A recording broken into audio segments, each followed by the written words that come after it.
રાજકોટ જિલ્લાના જેતપુરમાંથી મોટા સમાચાર। સોનમ વાંગચુકના સમર્થનમાં આજે જેતપુરના યુવાનો રસ્તા પર ઉતર્યા અને જોરદાર સમર્થન જાહેર કર્યું। હાથમાં આઈ સપોર્ટ સોનમ વાંગચુકના પ્લેકાર્ડ સાથે યુવાનોએ જણાવ્યું કે આ લડાઈ માત્ર લદ્દાખની નહીં પરંતુ દેશની એકતા, હિમાલયના ગ્લેશિયર્સ અને પાણીની સુરક્ષા માટેની રાષ્ટ્રીય લડાઈ છે। યુવાનોએ શાસકોને સંદેશ આપતા કહ્યું, સોનમ સર એકલા નથી, આખો દેશ તેમની સાથે છે। જેતપુરમાંથી સામે આવેલા આ દ્રશ્યો સોશિયલ મીડિયા પર પણ ચર્ચાનો વિષય બન્યા છે। રિપોર્ટર સમીર ખાન બલુચ, જેતપુર। જે રીતના દેશની અંદર પેપર લીકની ઘટના, નીટ પેપર લીકની ઘટનાઓ બનતી હતી, એમાં 20 થી 22 કે 27 બાળકોએ જીવ ગુમાવ્યા। આ નીટ પેપર અને શિક્ષણમાં ગેરરીતિના ચાલતા આપણા વૈજ્ઞાનિક, દેશના વૈજ્ઞાનિક, મહાન વૈજ્ઞાનિક સોનમ વાંગચુકજી છેલ્લા 20 દિવસથી આ અનશન ઉપર બેઠા હતા।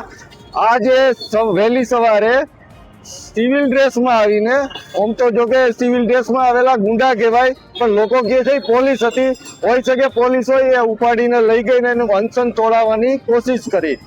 આ સરકાર બી ગઈ હોવા સમર્થન મળતું હતું। 20 તારીખે સંસદ માર્ચનું એલાન હતું। જો આ સંસદ માર્ચ સક્સેસ ના થવા દેવા માટે સોનમ સરને આજે પોલીસ ડિટેન કરીને લઈ ગઈ અને એના સમર્થનમાં આજે જેતપુરના યુવાનો, વિદ્યાર્થીઓ સોનમ સરના સપોર્ટમાં કે ભાઈ તમે, અમે જેતપુર પણ વાકાત નથી તમને સમર્થન આપવામાં, અમે પણ તમારી સાથે જ છે, ડરવાનું નથી। અને આજે હમણાં જ જાણવા મળ્યું છે કે હોસ્પિટલાઇઝ થવા છતાં સોનમ સરજીનું અનશન હાલ ચાલુ જ છે, એટલે કોઈ બીવાની જરૂર નથી। 20 તારીખે સંસદ માર્ચ જરૂર થશે અને સહયોગ પૂરા દેશમાંથી મળવાનો છે અને મળી રહ્યો છે। જય હિન્દ, જય ભીમ, જય સંવિધાન।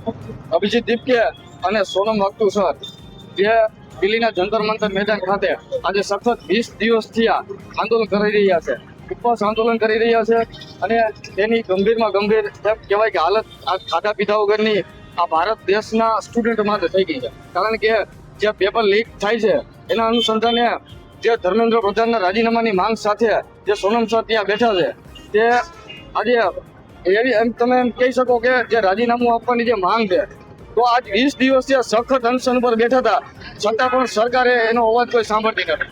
અને આ 20 તારીખે, આજે 19 તારીખ છે, કાલે 20 તારીખે જ્યારે એને જંતર મંતર મેદાનેથી દિલ્હી જવાનું હતું, દિલ્હીથી સાંસદ જવાનું હતું, બરોબર, જ્યાં ધરણા પ્રદર્શન કરવા, તો એ માંગ જેવી ઉઠી એ પ્રમાણે સીધા જ આવી અને પોલીસવાળા ડોક્ટરના ભેસમાં આવી અને ચાદરો ભેગી લઈને આવ્યા અને સોનમ સરને આડી ક્રોસિંગ કરી અને એને ડગેથી ઉપાડીને વયા ગયા। ટૂંકમાં આ પોલીસ છે કે લૂંટેરા છે કે ડાકુ છે એ કઈ ખબર પડતી નથી। એટલે એના અનુસંધાને, એના સપોર્ટમાં અમે જેતપુર શહેર તાલુકાના જે યુવાનો, સ્ટુડન્ટ મિત્રો સૌ બધા ભેગા મળી અને અમે જેતપુરની અંદર એક આ વિરોધ પ્રદર્શન કરીને સરકારને કહેવા માંગી છીએ કે તમારી તાનાશાહી હવે એમ કહેવાય કે ભારત દેશમાં નહીં હાલે, આ બધું બંધ કરવા વિનંતી છે।